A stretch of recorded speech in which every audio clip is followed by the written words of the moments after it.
Again, before I begin my message, I would like to place before you an object lesson that will help us understand better the topic for today. So I want each of you to grab something, maybe a book, a hymn book, a pen, your phone, and I want you to place it before you. So actually do this. Take something, put it right in front of your eyes and look at it for a moment. Okay, everybody's on board? Okay, now take that same object and flip it in a different manner. So turn it around, look at it from a different angle. What you're looking at right now, is it different from what you were looking at before? Yeah, the shape is different, but is it the same object? Yes, it's the same exact object. Thank you you can put it down now. The title of my message this morning is Prayers That Change Our Perspective. And that's exactly what you've just experienced. The definition of perspective is a way of viewing something or thinking about something. And when you have the book, if you're holding up the book at this angle, what I see is this, this long rectangle, right? But as soon as I turn the book at a different angle, I'm seeing something else. It's the same object, I'm just viewing it from a different angle. And that changes everything. As Christians, we believe that prayer has power to change situations, right? But prayer also has the power to change our perspective. And sometimes in life, in the situation that you may be going through, what we need is not a change of the situation itself, but a change of our perspective, a change in the way that we are actually viewing the situation. And our story this morning from the biblical text Mr. Shin read gives us this glimpse. So turn again, open your Bibles to 2 Kings chapter 6. 2 Kings chapter 6. Here we find the story of Elisha, who is the prophet of God. And we will begin reading it in verse 8. You see, the northern kingdom of Israel during this time, they were in battle against the Syrians. The Syrians were further north. And verse 8 tells us the king of Syria warred against Israel. And he took counsel with his servants, saying, in such and such a place shall be my camp. Now look what happens, verse 9. And the man of God sent unto the king of Israel, saying, beware that thou pass not such a place, for thither the Syrians are come down. So God was helping the Israelites, right? The king, because he would tell the prophet, hey, tell the king, don't go to that area, because that's where the king of Syria is waiting for you. He's camped there. Verse 10. And the king of Israel sent to the place which the man of God told him, and warned him of, and saved himself there, not once nor twice. So multiple times this starts taking place. Now the king of Syria, he's getting suspicious. He's thinking something weird is happening. Every time I plan something, it's like he finds out. The king of Israel finds out. And so in verse 11 it says, therefore the king of Syria was sore troubled for this thing. And he called his servants and said unto them, will ye not show me which of us is for the king of Israel? So he said, one of the members of my council, they're snitching, right? They're on Israel's side and they're telling the king what is happening because, if not, how would the king of Israel always know where I am stationed? And so, verse 12 says, and one of his servants said, none, my lord, O king, but Elisha, the prophet that is in Israel, telleth the king of Israel the words that thou speakest in thy bedchamber. You see, the problem was that it wasn't that he had a spy among his counselors, it was that the king of Israel had a man of God, the prophet of God. And God was showing the prophet what the Syrian king was planning in his. And so the king says, well, I have to deal with this problem. If I'm gonna make any advances on Israel, I need to deal with this fit. And so verse 13 says, and he said, go and spy where he is, that I may send and fetch him.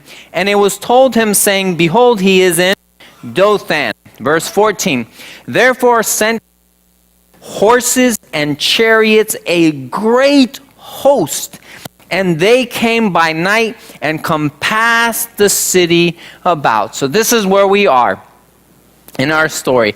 So now the Syrian king, he thinks he's figured it out. He says, okay, I got to capture this prophet. And so he sends this huge army that surrounds the city where the prophet was staying. And in verse 15, it says, when the servant of the man of God was risen early and gone forth, behold, an host encompassed the city, both with horses and chariots. And his servant said unto him, alas, my master, how shall we do? You see, Elisha's servant, he's getting scared. He sees this army that's surrounding the city, and he cries out to Elisha, his master, and he says, what are we going to do? Verse 16, notice Elisha's answer. And he answered, fear not, for they that be with are more than they that be with them. Verse 17, and Elisha prayed and said, Lord, I pray thee, open his eyes that he may see. And the Lord opened the eyes of the young man, and he saw, and behold, the mountain was full of horses and chariots of fire round about Elisha. Wow, what a scene, right? To behold the mountain. Yes, they were surrounded by the Syrian forces, but beyond that, those forces were surrounded by the army of God. Angels, chariots of fire, and horsemen were surrounding the man of God. Now, before the servant's eyes were open, was the servant afraid? Yes, he's probably terrified by what is happening. But after his eyes were open, do you think he was still afraid? Do you think he still felt the same way? No, completely different. What changed? His perspective. His eyes were open, and he was able to see beyond the physical realm, and he was able to see the spiritual realm. He was able to see the army of God surrounding and protecting them. Now, brothers and sisters, a change in our perspective can have a powerful effect upon our life. And prayer, as we see in the story, is the key to give us this change in perspective, to give us this change in how we view certain situations. Sometimes in life we may be going through difficulties and trials, and even though we've committed ourselves to God and to His care, we feel at times that maybe you've experienced this, that you're kind of struggling alone, right? You've prayed, you've given yourself to God, but you may feel that you're just struggling there all on your own. And you may even be asking God, where are you? Where are you in this situation? And I want to give you this following thought. If you don't see God working in your life, the problem may be your spiritual eyesight and not God's power. The problem may not be, it's not that God is not there or God is not working. It just may be that our spiritual eyesight has been dimmed to the point where we don't feel that God is there with us. Interesting, when you look at this story, there's something important I want you to notice. The chariot of fire and the horsemen, they were not there to solve the problem. If we read the rest of the story, we don't read that the chariots of fire, that the army of God falls upon the Syrians and wipes them all out. No. If you read the rest of the story, that's not what happens. Actually, interestingly, the chariots of fire and the horsemen, they don't do anything else in the story. Let's just read, just so you can see it. In verse 18 it says, "And when they came down to him, Elisha prayed unto the Lord and said, Smite this people, I pray thee, with" what? "Blindness. And he smote them with blindness according to the word of the Lord." Now I'll just tell you the rest of the story. So remember, they were here for Elisha, and Elisha tells them now that they're blind, he says, "Okay, I'll lead you to the man that you're looking for." And he actually takes them to Samaria, which is the capital of the northern kingdom. He takes them there, and when they all arrive, this blind host of the Syrians, Elisha prays again and asks God to open their eyes, and now they find themselves in the capital of Israel. And the king of Israel, he looks at the man of God, he looks at Elijah, and he says, "What should I do? Should I smite them? Should I kill them?" And Elisha says, "Hey, would you do that if you had taken them captive as prisoners? Give them bread, give them water, feed them, and then send them home." And that's what happens. He prepared a great banquet for this army. He feeds them all, and they go back home. And it says that they for a number of years, they did not come back to attack Israel. So, going back to the point, the chariots of fire and the horsemen of fire, they were not there to solve the problem. They didn't destroy the Syrian host. They were there, and when Elisha prayed, it was just to give his servant a different perspective of things. It was just so that the servant could see and realize that, hey, I don't need to be afraid. God is in control of this situation. As Christians, I think we need to understand this. Again, sometimes what we need most is not a solution to our problem, but just the assurance that God is there with us. You see, because it may actually be part of God's plan for us to be in that situation. And while we're praying, "Lord, free me from this situation, take this away from me," it may actually be part of God's plan.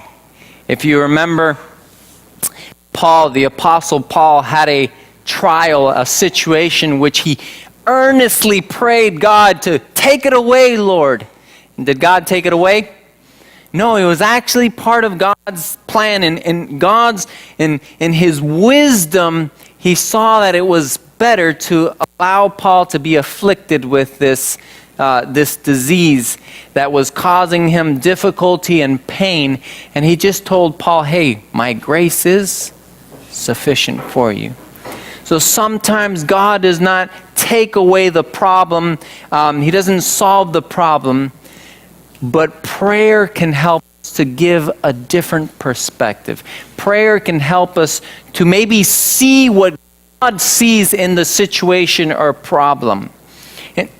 And so in every difficulty, in every crisis, in every situation that you are in, don't just pray for God to solve the problem or situation. Sometimes we need to learn to pray, "Lord, help me to see this as you see it. Give me your perspective of this situation." Think about the disciples. When Christ was taken captive that night in Gethsemane, and then later on crucified, how do you think the disciples felt? Do you think the disciples may have been praying to God, or praying that God would intervene and do something? I'm sure that, if they loved Jesus, Jesus was their master, they believed he was the Messiah, and I'm sure that they were praying, God, do something, intervene. And yet that was part of God's plan. God was not going to stop what was happening because it was part of his plan and purpose for it to happen. And it was actually for their benefit that it was happening. Christ was crucified. He was dying to save the world. If God intervenes and stops the Roman soldiers from killing and crucifying Jesus, he would not have fulfilled his plan and purpose to save us. The disciples, what they needed was not for God to solve the problem or what they viewed as the problem. They needed a change in their perspective. And they needed to understand that Christ was actually fulfilling what prophecy had foretold. He was in the culmination of his life work, which was to die for the sins of humanity. Without the right perspective, we can find ourselves even maybe hindering God's purposes. I want to take you to the story of Peter. Let's go to Mark chapter 8. In Mark chapter 8, we find Peter with the other disciples and with Jesus, and something interesting happens here. And again, it all revolves around the perspective that the disciples had about Jesus and his mission. They had a wrong view of things. In Mark chapter 8, we will begin reading with verse 31. Mark chapter 8, beginning with verse 31, it says, "And he began to teach them that the Son of Man must suffer many things and be rejected of the elders and of the chief priests and scribes and be killed after 3 days and rise again. And he spake that saying openly. And Peter took him and began to do what? To rebuke him." Jesus is telling the disciples, hey, I'm going to suffer many things. I'm going to be crucified. I'm going to die. And Peter, because of his perspective, his wrong perspective, he was actually trying to hinder God's plan and purpose. He tried to get in the way. Look what Jesus responds to Peter, verse 33. "But when he had turned about and looked on his disciples, he rebuked Peter, saying, Get thee behind me, Satan, for thou savorest not the things that be of God, but the things that be of man." Because of Peter's wrong perspective, he became an agent to actually try to hinder Christ in the fulfillment of his plan and purpose. And again, a wrong perspective can actually put us in a situation where we're actually trying to hinder God's plans for ourselves or for someone else. And so again, it's so important that we pray and ask God to give us a right perspective of things. Later on, and again, we know that Peter, his perspective of things didn't change, because that night when they took Jesus captive in the garden, do you remember what Peter did? Peter whipped out the sword, right? And he wasn't trying to cut the ear off of the servant. What was he trying to cut off? The whole head, right? He, maybe God intervened there and he only took off the ear, but his intent was, to defend Jesus. But again, all because he had a wrong perspective of things. A wrong perspective can lead us to hinder God's plan and purpose for our life or for someone else. So we need to learn to pray, Lord, give me your perspective of things. The Bible teaches us that God does not view things the same way we view them. If you turn to the prophet Isaiah, in Isaiah chapter 55, turn to the book of Isaiah chapter 55, we will read verse 8 and 9. The prophet tells us very clearly that God's ways of viewing things are very different from our own. Verse 8 and 9, God is speaking and he says, "For my thoughts are not your thoughts, neither are my ways your ways, saith the Lord. For as the heavens are higher than the earth, so are my ways higher than your ways, and my thoughts than your thoughts." Is it very clear?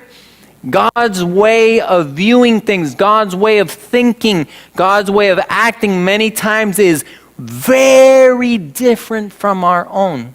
So much that he says it's as far, that distance between heaven and earth, that's how far different is the way that God many times views things and God does things. And so, again, it becomes vital for us as Christians to learn to pray, "Lord, give me your perspective." Again, however confused and tangled life may seem to our eyes, we must remember from the perspective of God, God has a purpose in all those things. And the prophet Jeremiah, in Jeremiah chapter 29, Jeremiah 29 verse 11, God assures his people that yes, so Isaiah tells us the way God views things and the way that God acts is very different from us. But that difference, many times when something is different from the way that we think or view things, many times we look at it in fear, right? Because, we have fear of the unknown. And well, if God's way of thinking and viewing things is very different from my own, it could lead me to say, hey, well, I'm kind of scared of this, the unknown. But the Bible assures us that yes, even though God's way of thinking and God's way of viewing things is very different from our own, the intent of God and God's plan and purpose is actually for our good. Verse 11 of Jeremiah chapter 29 says, "For I know the thoughts that I think towards you." Those thoughts that are different as high as the heavens are from the earth, but they are thoughts of what? Peace, and not of evil, to give you an expected end. And so even though many times we may not view things as God views it, if we learn to accept his perspective, the thing that we can know for sure is that God's ways are, they are for our good. He's thinking about our peace, upon our happiness, and even more than just our peace and temporal happiness, he's thinking about our salvation. He's thinking long term. And our way of viewing things is so limited that it can even be dangerous. You know what the book of Proverbs tells us? Proverbs 16, maybe some of you know this verse by memory. Proverbs 16 verse 25. Book of Proverbs, the majority of it is written by Solomon, who is said to be one of the wisest kings that ever lived on this earth. He was endowed by God with great wisdom, and he wrote the following. He said, "There is a way, there's a path, there's a direction that seems right to who? To man. But the end thereof are the ways of death." From our perspective, we may think that this is a great path, but we can't see that at the end there's a cliff, and if we keep on walking there, it's to our death. And so we desperately need God's perspective in our life.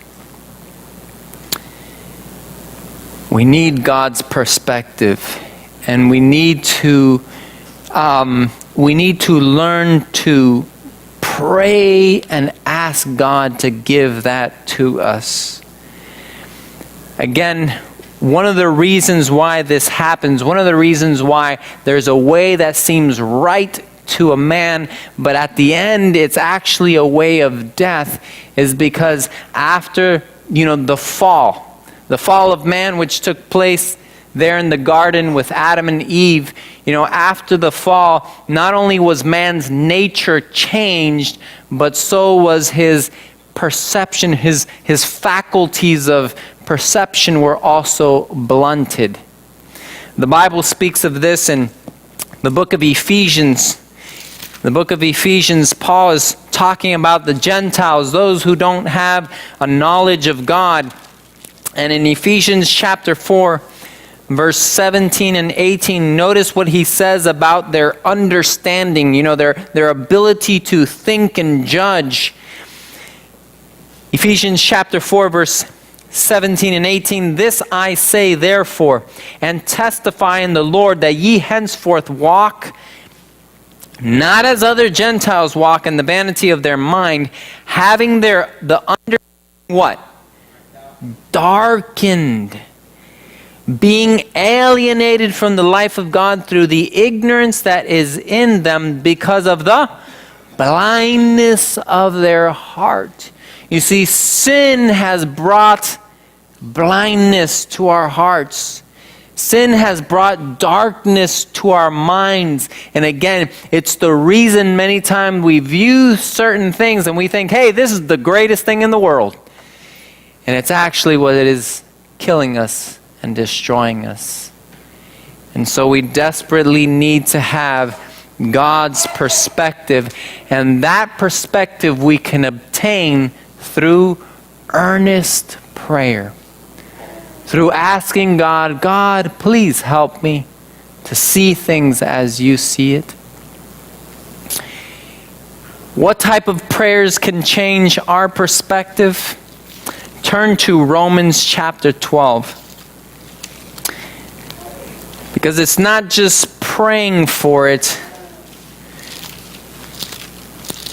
We actually need something to happen here in our minds. And this is what Paul speaks about in Romans chapter 12. In Romans chapter 12, verse 2, he tells us, "And be not conformed to this world, but be ye transformed by the renewing of your mind, that ye may prove what is that good and acceptable and perfect will of God." You see, what we need is a renewing of our minds. We need God to remove that darkness. We need to have a view of things that is different, and we need to resist being conformed to the world. You see, the world will try to give you a way of viewing things. We need to resist that, and we need our minds to be renewed by God so that we can understand what is His perfect will. And this happens through surrender. And that's what Paul describes in verse 1 of the same chapter. He beseeches the brethren, he's imploring with them. He's saying, "Brethren, by the mercies of God, present your bodies a living sacrifice, holy, acceptable unto God, which is your reasonable service." To give your body, to give your life as a sacrifice, it means you've surrendered, you've given it up to God. And when you give your life up to God, then God can come in and start renewing the mind and giving you a different way of viewing things. So we need to pray to ask God to help renew our minds. We need to pray what Paul prayed for the believers in Ephesus.